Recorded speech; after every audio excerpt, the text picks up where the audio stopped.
Why a biologist or a microbiologist or any doctor never kiss? जानने की कोशिश करेंगे किंगडम मोनरा कि उसका क्या रिलेशन बनता है इस पर्टिकुलर टॉपिक के साथ। ह्यूमन स्क्रीटा में भी ये मोनरेंस अवेलेबल है। और जो लड़की लोग जो नाखून ग्रो करती है, जैसे कि वो अंबानी का बिजनेस हो, वो जो नाखून ग्रो करे उसमें भी ये मोनरेंस अवेलेबल है।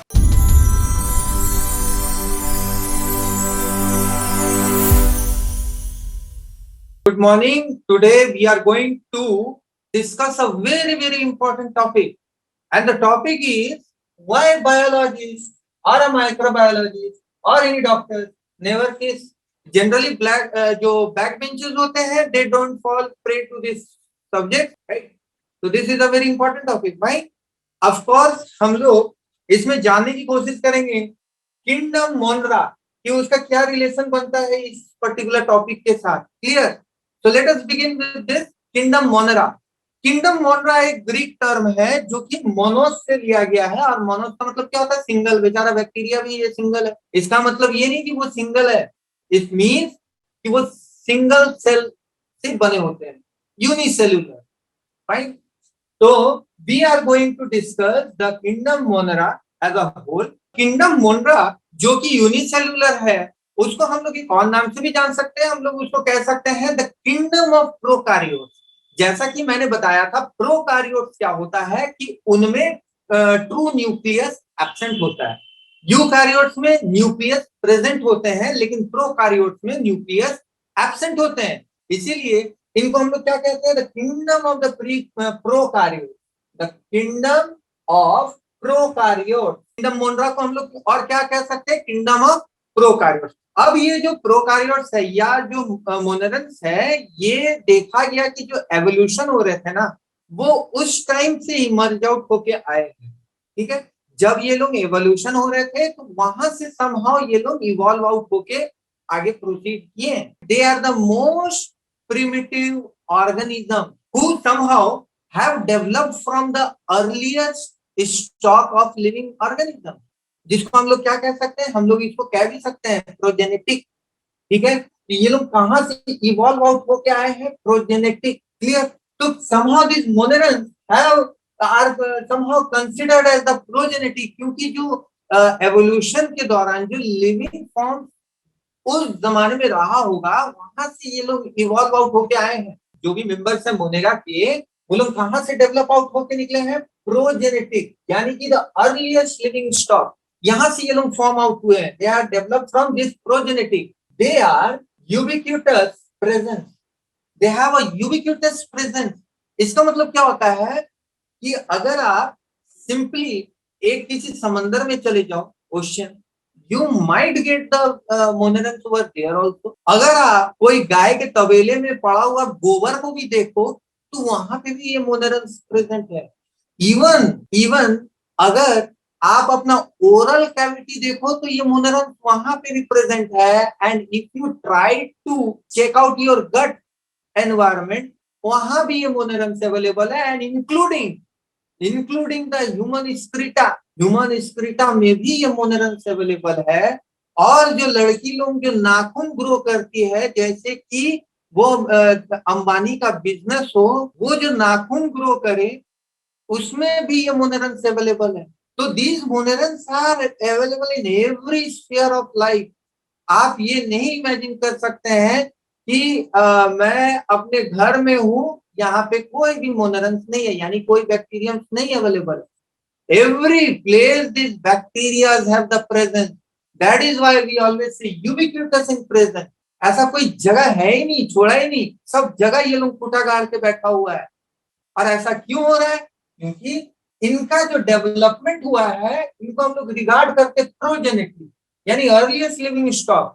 और जो पहले का जो लिविंग ये होते थे, वो सिचुएशन तो वैसा हमारे टाइप ऐसा स्टेबल नहीं था, काफी फ्लक्चुएटिंग एनवायरनमेंट था, ऑक्सीजन नहीं था, even there was no proper atmosphere. लेकिन उनमें से ही ये लोग इवॉल्व आउट होके आ जाए, तो जाहिर सी बात है ईच एंड एवरी स्फीयर में इनका प्रेजेंस अवेलेबल है। क्लियर? अब हम लोग समझने की कोशिश करेंगे इनकी हिस्ट्री।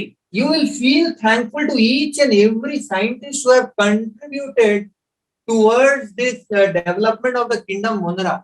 ठीक है, सबसे पहला जो बैक्टीरियम्स को आइडेंटिफाई किया था, he was a non-biologist, non-micrologist. His name was Anton von Leeuwenhoek.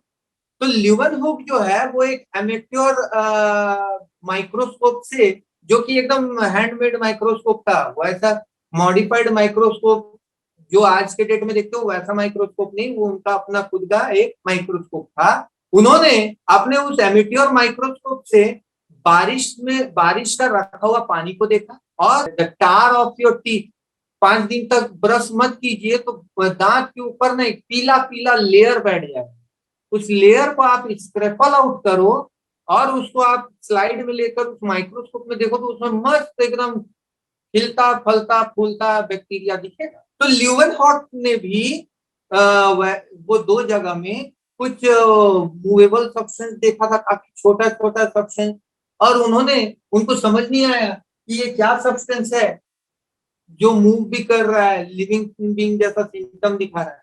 तो उन्होंने उनका नाम दे दिया एनिमल्क्यूल्स। ही नेम्ड इट एज एनिमैक्यूल। लिनियस के बारे हम लोगों को बिल्कुल पता है, तो लिनियस ने उनको कह दिया वर्म्स।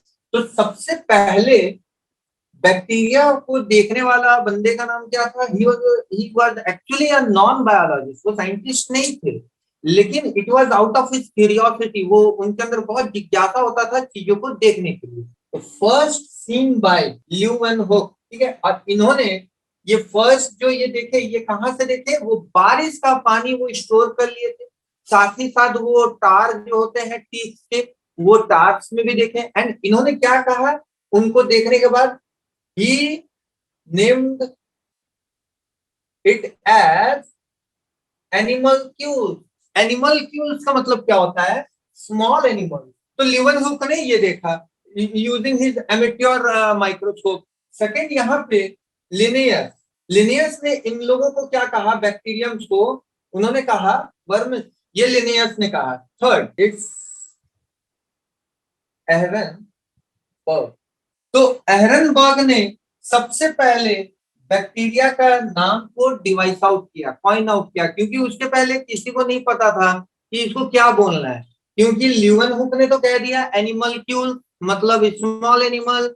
लिनियस जो कि कई सारे प्लांट एनिमल को क्लासिफाई किए, वो उन्होंने इनको कह दिया वर्म। तो इट वाज एहरनबर्ग जिन्होंने उन छोटे जो जिनको इन लोगों ने वर्मिस और एनिमल्क्यूल्स था, उनको पहली बार किसी ने बैक्टीरिया का नाम, फादर ऑफ माइक्रोबायोलॉजी। तो यहाँ पे फादर ऑफ माइक्रोबायोलॉजी में क्या है ना, कंपटीशन हो रहा है। आधा ग्रुप ये कहता है कि ल्यूवेनहुक को होना चाहिए, क्योंकि अगर ल्यूवेनहुक नहीं होते तो हम लोग को तो पता ही नहीं चलता है।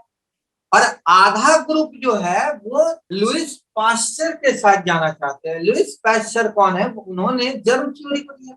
तो half of the population goes with the Louis Pasteur. इन्होंने बहुत कंट्रीब्यूशन दिया है माइक्रोबायोलॉजी के ऊपर, इसीलिए इनको ऑनर करने के लिए बोल दिया गया है कि father of microbiology Louis Pasteur है।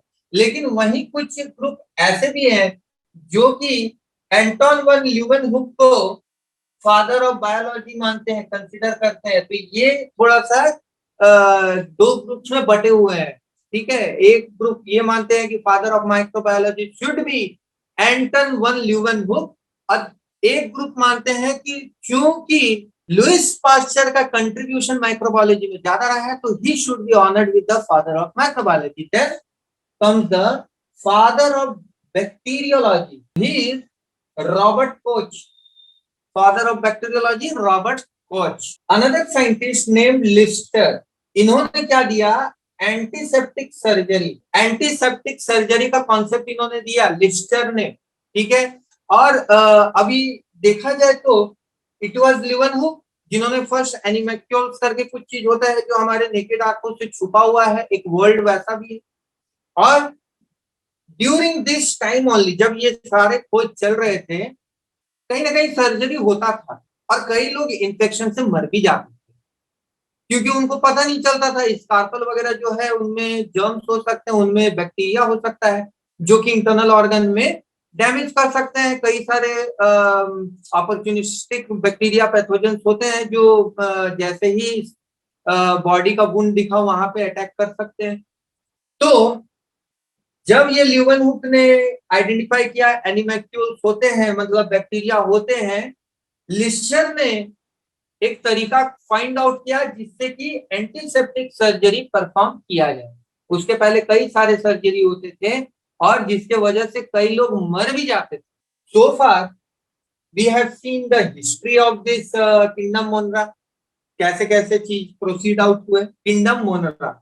अब हम लोग इसको क्लासिफाई करेंगे, अलग अलग बैक्टीरिया को क्लासिफाई करेंगे सर्टेन ग्रुप के अंदर। Classification, let us see how many types of bacteria are there. ठीक है, अब हम लोग देखेंगे कितने टाइप्स के बैक्टीरिया है। सो फार हम लोग अपना जो शुरुआती सवाल है उसके काफी करीब आ रहे हैं अब। ठीक है, तो after the credit that goes to Anton van Leeuwenhoek जिन्होंने बैक्टीरिया दिया, उसके बाद कई सारे फाइंडिंग्स हुए। तो based upon those findings only, इन बैक्टीरिया को हमने दो ग्रुप में बांट दिया। एक हो गया आर्क बैक्टीरिया और दूसरा हो गया यू बैक्टीरिया। ठीक है, तो this entire Monera is divided into two categories. One is archibacteria. Archaebacteria को एंशियंट बैक्टीरिया भी कहते हैं, एंशियंट बैक्टीरिया, क्योंकि हम लोगों को ऐसा लगता है कि जब ये अर्थ बन रहा था, एवोल्यूशन हो रहे थे कई सारे लिविंग फॉर्म के, तो somehow these archaebacteria might have emerged out. ठीक है, तो पहले अगर बैक्टीरिया वर्ल्ड को देखा जाए, मोनरा वर्ल्ड को देखा जाए, तो सबसे पहले जो कॉन्सेप्ट डिवाइड आउट होता है तो वो आर्कीबैक्टीरिया से आते हैं। Later on, these archibacteria evolved in such a way that they gave rise to another form, which is eubacteria. In fact, six kingdom classification के तहत बूज ने इस आर्कीबैक्टीरिया को एक अलग किंगडम में ही रख दिए। ठीक है, अभी तक हम लोगों ने विटेकर, आर.एच. विटेकर का 5 किंगडम क्लासिफिकेशन देखा था, बट कार्ल बूज ने जो है वो उन्होंने 6 किंगडम क्लासिफिकेशन दिया और उन्होंने कहा कि ये जो आर्कीबैक्टीरिया ना, ये बिल्कुल जो है कि डिफर करता है इससे, यू बैक्टीरिया से, तो इनको एक सेपरेट किंगडम दिया जाए। ठीक है, अब इसके अंदर बहुत सारे वैसे बैक्टीरियम्स आ जाएंगे जो कि एक्सट्रीम कंडीशंस में रहेंगे। एक्सट्रीम कंडीशन जैसे कि अगर गोबर का ढेर में आपको बैठा दिया जाए कैसा लगेगा? जब आप नहीं बैठ पाओगे तो ये बैक्टीरिया कहाँ बैठेगा। लेकिन कुछ वैसे भी हैं जो उस गोबर के ढेर में रहते हैं और खुशी खुशी रहते हैं। ठीक है, they enjoy living in that गोबर। सेकेंड, कुछ ऐसे भी होते हैं जो हॉट स्प्रिंग्स में रहते हैं, गर्म पानी में। एक ऐसा जगह होता है जहां से गर्म पानी इमर्ज आउट होते हैं, उन गर्म पानी में भी बैक्टीरियम दिख जा रहा है। और कुछ ऐसे भी बैक्टीरिया होते हैं जो नमकीन पानी में सर्वाइव कर रहे हैं। तो ये सब एक्सट्रीम कंडीशंस है जहां पे ये लोग सर्वाइव कर रहे हैं। ठीक है, तो इनके बारे हम लोग देखेंगे। साथ ही साथ यू बैक्टीरिया को हम लोग कहेंगे क्या? ट्रू बैक्टीरिया, क्योंकि यहां से हम लोग देख सकते हैं कि सारे बैक्टीरियम वर्ल्ड इमर्ज आउट हुए। They are considered as true bacteria, यानी बैक्टीरिया जैसा होना चाहिए ये यू बैक्टीरिया में हम लोगों को दिखता है। अब यू बैक्टीरिया को हम लोग सेपरेट ग्रुप में डिवाइड करते हैं, तो they can be divided further into different phyla as well as certain sub group. तो लेट अस सी नेक्स्ट। सबसे पहले इसमें जो आएंगे प्रोटियोबैक्टीरिया। अब ये प्रोटियोबैक्टीरिया क्या है?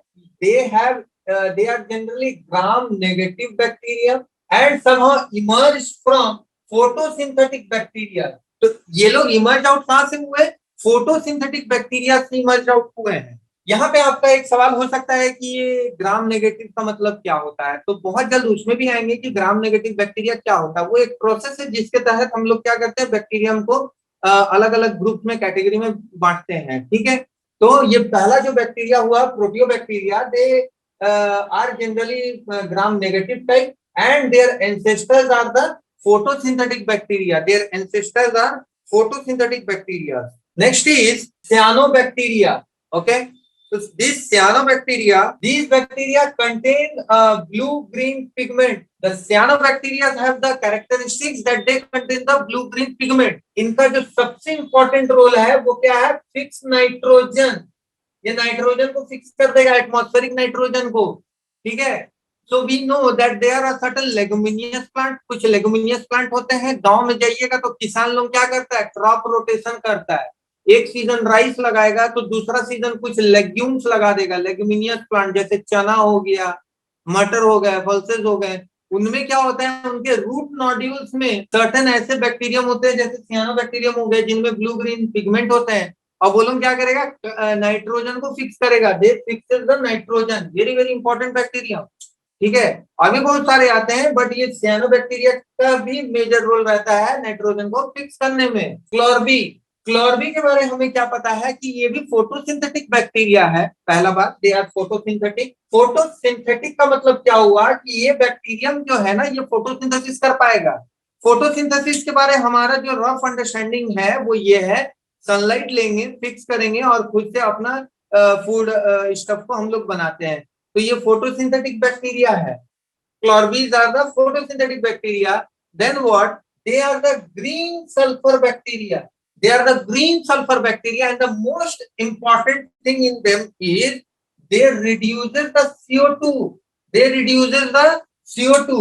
तो क्लोरबी के बारे हम लोग क्यों पढ़ रहे हैं कि इनके बारे, देखो एक जो इंपॉर्टेंट फैक्टर क्या है कि एक तो ये फोटोसिंथेटिक है, पहला चीज, और दूसरा क्या है? CO2 को रिड्यूस कर देगा। तो कोई एक ऐसा शहर जहां पे पेड़ लगा नहीं सकते आप, you can not plant a tree, right. Delhi में आप देख सकते हो वैसे बिल्कुल जमीन खाली हो रहा है, पेड़ लग नहीं रहा है, हाई राइज बिल्डिंग खड़े हो जा रहे हैं, ठीक है। अब वहां पेड़ लगाने का जगह है नहीं। आप क्या कर सकते हो? थोड़ा सा दिमाग लगाना है, and we will try to plant this chlorobacteria। Space भी कम लेगा, CO2 को भी रिड्यूस करेगा, सिक्वेस्टर करेगा, कम करेगा, और साथ ही साथ फोटोसिंथेटिक एक्टिविटी में भी इन्वॉल्वमेंट है। तो हम लोगों को उस डायरेक्शन में सोचना है। That is the reason we have classified this bacteria. Another is Chloroflexi. One is Chlorobi, another is Chloroflexi. इनका क्या फीचर है? They are green non sulphur bacteria. और ये क्या करेगा? They are also photosynthetic, they are also photosynthetic in nature. Next is Chlamydiae. Chlamydiae के बारे में हमें क्या पता है? They are pathogenic gram negative bacteria that are transmitted from human to human. So these bacteria are actually transmitted from human to human. Okay, this chlamydia। और ये लोग क्या है? ये लोग ग्राम नेगेटिव कोकी है। तो very soon we are going to understand the gram negative part, but they are very pathogenic. If it is transmitted from one human to another, it will cause disease in another human also, and it can travel, it can be transmitted from any means। कैसे भी transmit कर सकते हैं। Now recall my first question जो मैंने class starting में पूछा था। Clear? Now getting the idea why they resist themselves, these microbiologists। क्योंकि ट्रांसमिशन हो सकते हैं फ्रॉम ह्यूमन टू ह्यूमन, ये इनका रिप्रोडक्टिव साइकिल में इन्वॉल्व है। Planctomycetes, these are budding gram negative bacteria.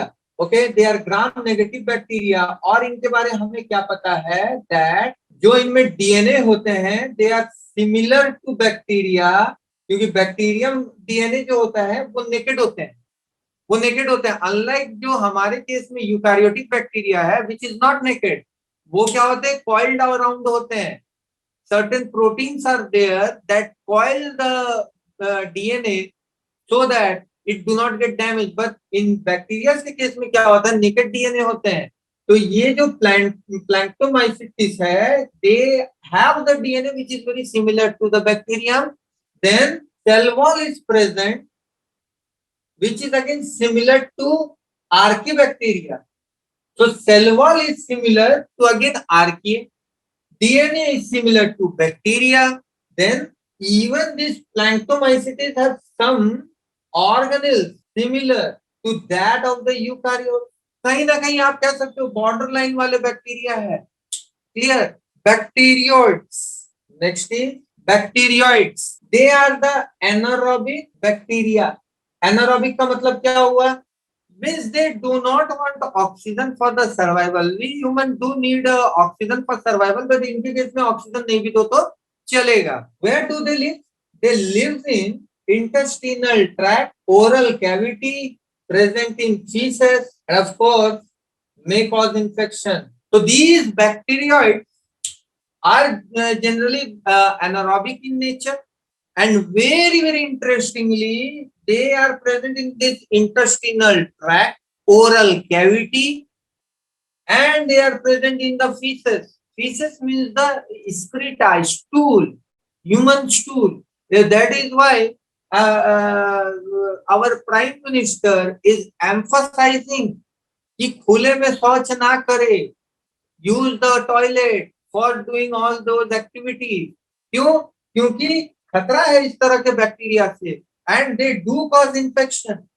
So now you understood why in the very first question of this class I have raised, because these are the dangers associated, that हमारे oral cavity में might be bacteroids present है, and it may cause any type of infection in another person also. Human feces में available है, may cause infection in another person also. Very dangerous bacteria are these. They are pathogenic in nature. तो आगे बढ़ेंगे classification के case में, that there is fusobacteria also. This fusobacteria is generally anaerobic bacteria. Anaerobic bacteria मतलब क्या? वैसे bacteria अगर उसको आप ऑक्सीजन के एनवायरमेंट दोगे तो हो सकता है देयर पॉपुलेशन में गेट इनटू अ डेंजर और में एलिमिनेट, लेकिन कुछ अपॉर्चुनिस्टिक फैकल्टेटिव एरोबिक बैक्टीरिया भी होते हैं जो ऑक्सीजन का एनवायरमेंट में दिया जाए तो वो सर्वाइव भी कर जाए.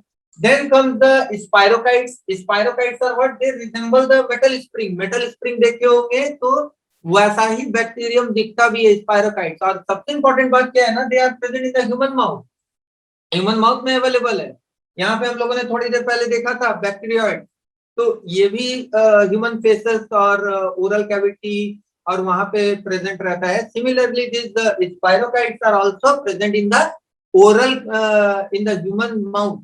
ठीक है, तो दैट इज व्हाई वो पहला मैंने क्वेश्चन आज का जो ट्रेडमार्क क्वेश्चन था मैंने पूछा था, why the biologist or the microbiologist avoid any type of kiss, mouth contact. Then molecules or the mycoplasma, rickettsia, actinomycetes and mycobacterium. This mycobacterium, they are all the pathogenic bacteria. Mycobacterium is also a pathogenic bacteria. तो इस तरह से हम लोगों ने क्या देखा कि किंगडम मोनरा जो है दो ब्रॉड ग्रुप में डिवाइडेड है. One is Archaebacteria, which is regarded as the ancient bacteria, and another is the Eubacteria, which is regarded as the true bacteria. जो बैक्टीरिया के प्रॉपर स्ट्रक्चर जो हम लोग रिजेंबल करते हैं, जो हम लोग नेक्स्ट क्लास में देखेंगे, वो यूबैक्टीरिया का देखेंगे. और आर्कीबैक्टीरिया में there are of course certain features जिसको देखते के साथ ही आपको पता चल जाएगा कि ये उस दौर से इमर्ज आउट होके आए हैं when the life form was just starting to evolve. तो आज के क्लास में इतना ही. नेक्स्ट क्लास में हम लोग ये देखने वाले हैं what are the characteristics of the bacteria and is there any advantages linked with the bacteria also.